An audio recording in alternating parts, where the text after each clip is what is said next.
Magandang umaga po sa inyo lahat. Ako nga po pala si Gian Carrias Sabas. Ang magdodocument sa lola ni Sayla, bakit po? So ayun po, i-interview po namin yung dating OFW na lola ni Sayla. So let's go po.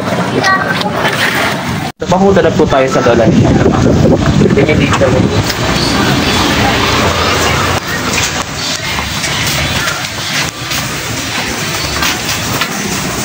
So, nandito na po tayo sa bahay ni Sayla Bakay at i-interview na po natin na kanya lola. Let's go po. So, nandito na po tayo sa bahay ni Sayla and at na po yung lola na. Ano pong name niyo po, lola? Frances, Bakay. Francis Bakay po. So, let's start the documentary po.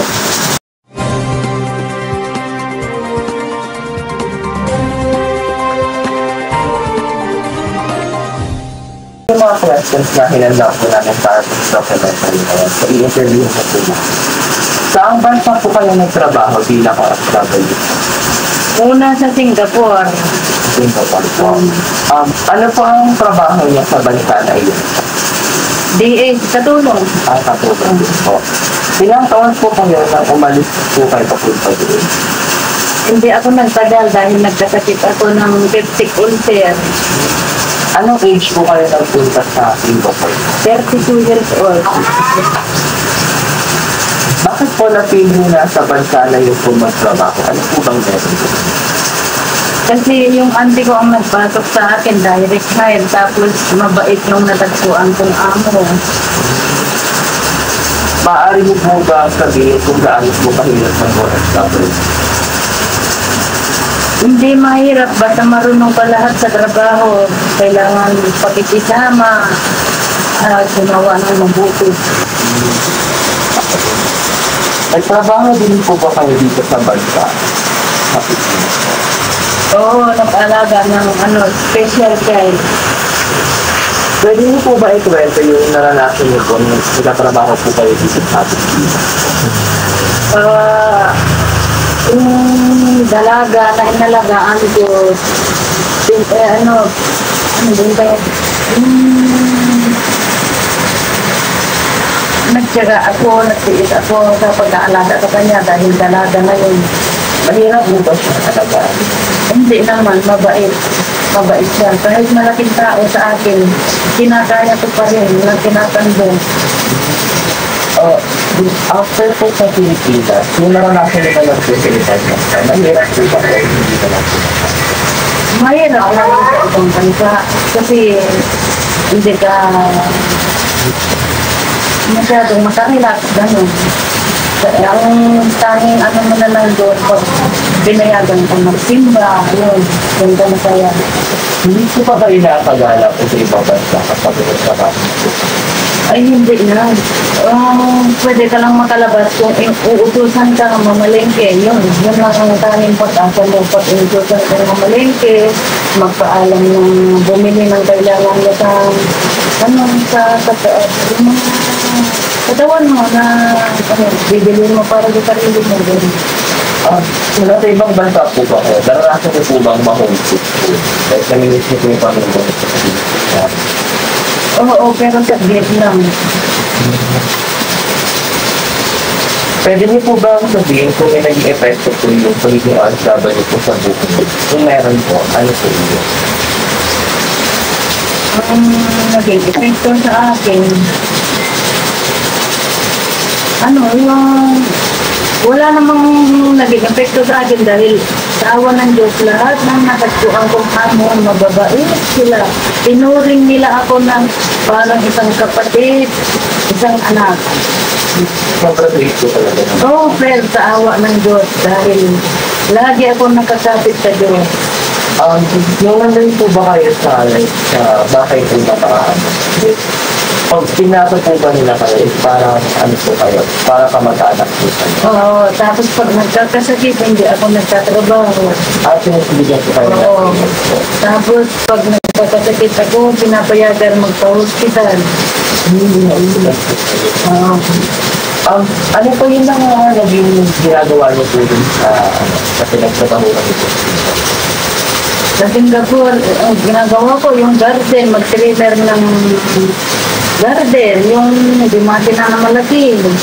Tapos mag-alaga ng aso, magluto, mamalansya, maglaba, maglinis, all around. Yung after mo po ba magtrabaho sa Singapore, like nakauwi na po pala, maganda naman po yung naging buhay niyo po compare po sa Singapore. Oo, awa ng Diyos, yung Haponesa na naging amo ko, mabait, tinulungan pa niya ako, binigyan ko ako ng maraming pera na nakabayad ako sa nasanla namin lupa at narubos namin. Meron pang sobra na pera. So, rin naman po talaga sa Oo. bait na po. Oo, tapos ang mga agency pa noon, pwede kang magtiwala na yung bagahe mo, pag na-over luggage ka, pwede mong ipasa sa iba. At that time, o 1998 ako nag-umpisa ata ng abroad. 32 years old ako. Tiwala ka pa naman sa tao. Katulad yung agency ko, na-over luggage ako, dati yung agency. Hayaan mo, hanapan kita ng pag-iwan na natin dyan sa ano mo para maiuwi mo madala mo. Awan ng Diyos na dala ko. Nang nakapasok naman sa experience, natuwa ko na yun dahil mga damit lang yun galing sa punta. Anong year po kayo umuwi sa Pilipinas? Sa Singapore, hindi ako nakadalawang taon dyan dahil yun nga ang problema sa akin noon. Dahil may plastic ulcer ako na yung bilat umakyat na dito sa ulo ko. Mabuti na lang daw ginagapan ko umuwi. Kung hindi ako umuwi, mamamatay ako sa bilat sa akin. Umakyat na daw dito sa bumbulan ko. Nagpasarap po kayo dito po? Oo, dapat beses nila ako pina-injection. Nag-aalala yung matanda sa akin. Gusto ko na gumaling ka para sa pag ako ay na-opera din sa kidney. Babantayan mo rin ako sa kanya. Pero hindi natuloy ako na bumalik sa kanya. Dahil meron din isang auntie na nag-over sa akin na pumunta ng Bahrain. Sa Bahrain po? Oo, 10 years ako sa Bahrain. Awa ng Diyos, super bait din ang natagpuan kong matanda, mag-asawa. Ano po ginagawa niyo sa Bahrain? Patulong din. Inalagaan po ba kayo? Wala, all around lang sa trabaho. Pero nung na-paralyze yung matanda, nung ano ba yun, na magpuan ng ano siya, pumagsat siya dahil nung ako nang nakalaga sa kanya. April, ano yun, 27, nabagsak. Tapos natanggap ko ng year, hanggang sa doon na siya na-paralyze, ako nang nag-alaga. Pero nung umpisa, na pagdating ko sa Bahrain, okay na okay pa rin sila. Okay na okay sila. Nung nagsasakit yung matanda, ako na ang nag-alaga. Mabait po kayo dalawang matanda? Oo, super bait. Kapag umuwi ako, marami silang ipabaon, iba pang bigay ng mga anak, iba ang bigay nila.